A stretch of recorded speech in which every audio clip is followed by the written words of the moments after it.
নমস্কাৰ, এই মুহূৰ্তত আহি পৰিছে ৰাতিপুৱাৰ কেইবাটাও গুৰুত্বপূৰ্ণ খবৰ। আজি হৈছে 6 ছেপ্টেম্বৰ। ৰেচন কাৰ্ড থাকিলে লাভ কৰিব নতুন কেইবাটাও আঁচনি। অসমৰ মুখ্যমন্ত্ৰী ডক্টৰ হিমন্ত বিশ্ব শৰ্মাই এটা নতুনকৈ ডাঙৰ মন্তব্য কৰিছে।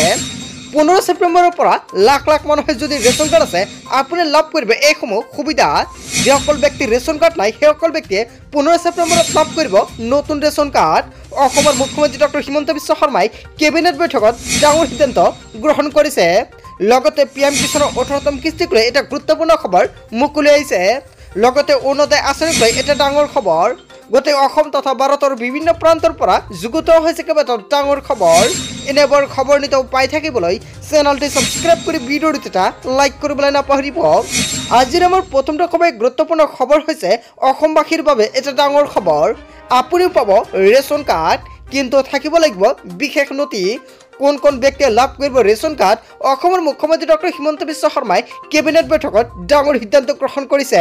ৰেচন কাৰ্ড নথকা লাখ লাখ লোকৰ বাবে এটা ডাঙৰ খবৰ। সকলো দৰিদ্ৰ পৰিয়ালে চৰকাৰে প্ৰদান কৰিব ৰেচন কাৰ্ড। নতুনকৈ 20 লাখ লোকক চৰকাৰে দিব ৰেচন কাৰ্ডৰ সুবিধা। আধাৰ কাৰ্ড থাকিলেই ৰেচন কাৰ্ডৰ বাবে কৰিব পাৰিব আপুনি আবেদন। চৰকাৰে জিলাই জিলাই বিতৰণ কৰিব ৰেচন কাৰ্ড। 15 ছেপ্টেম্বৰৰ পৰা ৰেচন কাৰ্ডৰ বাবে কৰিব পাৰিব আপুনি আবেদন। প্ৰপত্ৰ পূৰণত বাধ্যতামূলক হ'ব আপোনাৰ আধাৰ কাৰ্ড আৰু ভোটাৰ কাৰ্ড। ৰেচন কাৰ্ড থাকিলেই হিতাধিকাৰীয়ে লাভ কৰিব চৰকাৰৰ অন্যান্য সুবিধা। যদি আপোনাৰ ৰেচন কাৰ্ড থাকে তেনে ক্ষেত্ৰত আপুনি বহুতো সুবিধা লাভ কৰিব চৰকাৰৰ তৰফৰ পৰা। ৰেচন কাৰ্ড থকা মানেই পাব আপুনি অৰুণোদয় আঁচনি, কিয়নো 15 ছেপ্টেম্বৰৰ পৰা চৰকাৰে নতুনকৈ প্ৰদান কৰিব অৰুণোদয় আঁচনি। লগতে যদি ৰেচন কাৰ্ড থাকে আপুনি লাভ কৰিব আয়ুষ্মান কাৰ্ডৰ সুবিধা। ৰেচন কাৰ্ডক লৈ ৰাজ্যিক কেবিনেটৰ বৃহৎ সিদ্ধান্ত গ্ৰহণ কৰিছে। যদি আপোনাৰ ৰেচন কাৰ্ড থাকে আপুনি আৰু বহুতো সুবিধা লাভ কৰিব। যদি আপোনাৰ ৰেচন কাৰ্ড নাই আপুনি কেনেকুৱাকৈ আবেদন কৰিব নিশ্চয় কমেণ্ট কৰি জনাব। নেক্সট ভিডিঅ'ত সম্পূৰ্ণকৈ জনাই দিম। তাৰপিছত অসমবাসী ৰাজ্যক জনাইছোঁ আমাৰ পৰৱৰ্তী খুবেই গুৰুত্বপূৰ্ণ খবৰ। লগতে এটা ডাঙৰ খবৰ, চৰকাৰী কৰ্মচাৰীলৈ বৃহৎ ঘোষণা। দুৰ্ঘটনাত মৃত্যু ঘটিলে 1 কোটি টকা পাব চৰকাৰী কৰ্মচাৰীসকলে। এই মুহূৰ্তে অসমবাসী ৰাজ্যক জনাইছে এটা বিগ ব্ৰেকিং নিউজ, কিয়নো চৰকাৰী কৰ্মচাৰীৰ পৰিয়াল লাভ কৰিব 1 লাখ টকাৰ সুবিধা। অসমৰ মুখ্যমন্ত্ৰী ডক্টৰ হিমন্ত বিশ্ব শৰ্মাই কেবিনেট বৈঠকত ডাঙৰ সিদ্ধান্ত গ্ৰহণ কৰিছে। ৰাজ্য চৰকাৰৰ কৰ্মচাৰীলৈ ভাল খবৰ দিলে অসমৰ মুখ্যমন্ত্ৰী ডক্টৰ হিমন্ত বিশ্ব শৰ্মাৰ চৰকাৰে। দুৰ্ঘটনাত মৃত্যু ঘটিলে 1 কোটি টকা লাভ কৰিব কৰ্মচাৰীৰ পৰিয়ালে। ইঞ্চুৰেঞ্চ প্ৰিমিয়াম হিচাপে চৰকাৰী কৰ্মচাৰীৰ পৰিয়ালে পাব এই ধনৰাশি। লগতে দুৰ্ঘটনাত কৰ্মচাৰীগৰাকীয়ে স্থায়ী সক্ষমতা হ'লে পাব 1 কোটি টকা। দুৰ্ঘটনাত আংশিক সক্ষমতা হ'লেও পাব 80 লাখ টকাৰ সাহায্য। কেৱল এয়াই নহয়, বেমাৰত মৃত্যু ঘটিলে চৰকাৰী সুবিধাৰ বাদেই পাব অতিৰিক্ত 10 লাখ টকা। ৰাজ্য চৰকাৰৰ কৰ্মচাৰীলৈ অতিৰিক্ত সুবিধাৰ ঘোষণা কৰিছে চৰকাৰৰ তৰফৰ পৰা। ৰাজ্য চৰকাৰৰ কৰ্মচাৰী আৰু পৰিয়াললৈ বৃহৎ ঘোষণা কৰিছে চৰকাৰে। ৰাজ্য চৰকাৰৰ কৰ্মচাৰীলৈ এটা ভাল খবৰ দিলে চৰকাৰে। হয় বন্ধু বান্ধৱীসকল, অসমৰ মুখ্যমন্ত্ৰী ডক্টৰ হিমন্ত বিশ্ব শৰ্মাই কেবিনেট বৈঠকত কেইবাটাও গুৰুত্বপূৰ্ণ তাৰপিছত অসমবাসী ৰাজ্যক জনাইছোঁ আমাৰ পৰৱৰ্তী খুবেই গুৰুত্বপূৰ্ণ খবৰ। লগতে এটা ডাঙৰ খবৰ, পিএম কিষাণৰ প্ৰতিজন হিতাধিকাৰীৰ বাবে এটা ভাল খবৰ। প্ৰধানমন্ত্ৰী ফচল বীমা যোজনা আবেদন কৰা প্ৰত্যেকজন হিতাধিকাৰী লাভ কৰিব 6,000 কোটি টকা আপোনাৰ বেংক একাউণ্টত। যিসকল ব্যক্তিয়ে প্ৰধানমন্ত্ৰী ফচল বীমা যোজনা আবেদন কৰিছে অকল সেইসকল ব্যক্তিয়ে লাভ কৰিব এইসমূহ সুবিধা।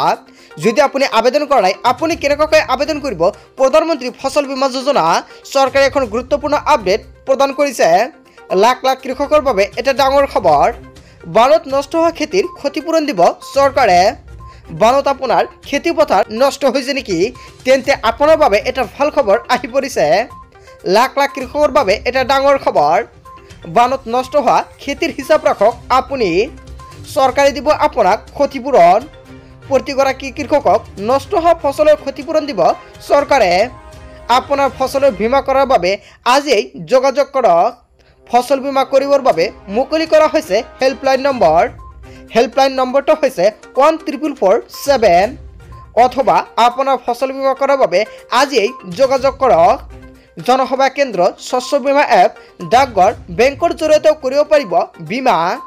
বানত আপোনাৰ খেতিপথাৰ নষ্ট হৈছে নেকি তেনে ক্ষেত্ৰত এতিয়া আপুনি আবেদন কৰি লৈ লওক আপোনাৰ কত যাব নালাগে জাস্ট আপুনি 14477 এতিয়া আপুনি কল কৰি আবেদন কৰি লৈ লওক যেসকল ব্যক্তি আবেদন কৰিছে পিএম কিষাণৰ 18তম কিস্তিৰ লগতে সেইসকল ব্যক্তিয়ে লাভ কৰিব 6000 কোটি টকা কিয়নো কেন্দ্ৰীয় চৰকাৰৰ পৰা এটা গুৰুত্বপূৰ্ণ আপডেট প্ৰকাশ কৰা হৈছে আৰু মাত্ৰ 4 দিন বাকি আছে 10 তাৰিখে পুৱাতেই লাখ লাখ লোকৰ একাউণ্টত সোমাব চৰকাৰী টকা কোনে কোনে পাব এই চৰকাৰী টকা সম্পূৰ্ণকৈ জানি লওক 10 তাৰিখে লাখ লাখ লোকৰ একাউণ্টত সোমাব চৰকাৰী ধনৰাশি কোনে কোনে লাভ কৰিব এই সমূহ আঁচনিৰ টকা অৰুণোদয় আঁচনিৰ লাখ লাখ হিতাধিকাৰীৰ একাউণ্টত জমা হ'ব 1250 টকাকৈ বৃদ্ধ পেঞ্চন আঁচনিৰ ধন সোমাব আপোনাৰ বেংক একাউণ্টত বিধৱা পেঞ্চন আঁচনিৰ ধন সোমাব আপোনাৰ একাউণ্টত প্ৰতি মাহৰ 10 তাৰিখে হিতাধিকাৰী একাউণ্টত ধন সোমোৱাটো নিশ্চিত কৰিছে চৰকাৰে যদি আপুনি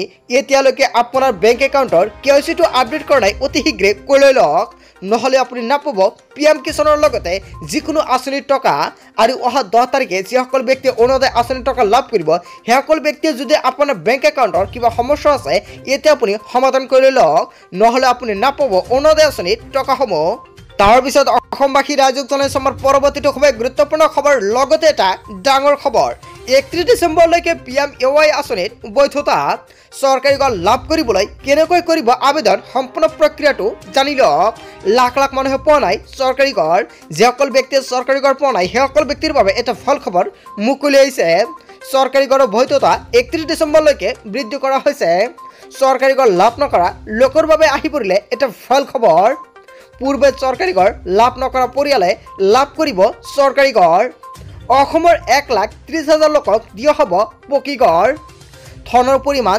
2,60,000 লৈকে বৃদ্ধিৰ সম্ভাৱনা pmay.mis.gov.in অথবা pmay.nic.in ৱেবছাইটত কৰিব পাৰিব আপুনি আবেদন ঘৰ লাভ নকৰাসকলে অনলাইন বা অফলাইন দুটা পদ্ধতিতেই কৰিব পাৰিব আবেদন কি নথিপত্ৰ লাগিব সম্পূৰ্ণকৈ জানি লওক হিতাধিকাৰীৰ বেংকৰ একাউণ্ট থাকিব লাগিব Aadhaar card PAN card voter ID card থাকিব লাগিব জাতিগত প্ৰমাণপত্ৰৰ লগতে এক্টিভ মোবাইল নম্বৰ থাকিব লাগিব আয়ৰ প্ৰমাণপত্ৰ আৰু এখন ৰঙীন ফটো লাগিব বেংক একাউণ্টত পোনপটীয়াকৈ ধন প্ৰদান কৰিব চৰকাৰে আধাৰ কাৰ্ড নাথাকিলে কৰিব নোৱাৰিব চৰকাৰী গড়ৰ বাবে আবেদন যদি আপোনাৰ আধাৰ কাৰ্ডটো পেণ্ডিং হৈ আছে এটা আপুনি সম্পূৰ্ণকৈ বনাই লওক কিয়নো এনআৰচিৰ সময়ত যিসকল ব্যক্তিয়ে আধাৰ কাৰ্ডটো বনাব পৰা নাই সেইসকলৰ সকলো সমস্যা সমাধান কৰা হৈছে এতিয়া আপুনি বনাই লওক আপোনাৰ আধাৰ কাৰ্ডটো পূৰ্বে তালিকাৰ পৰা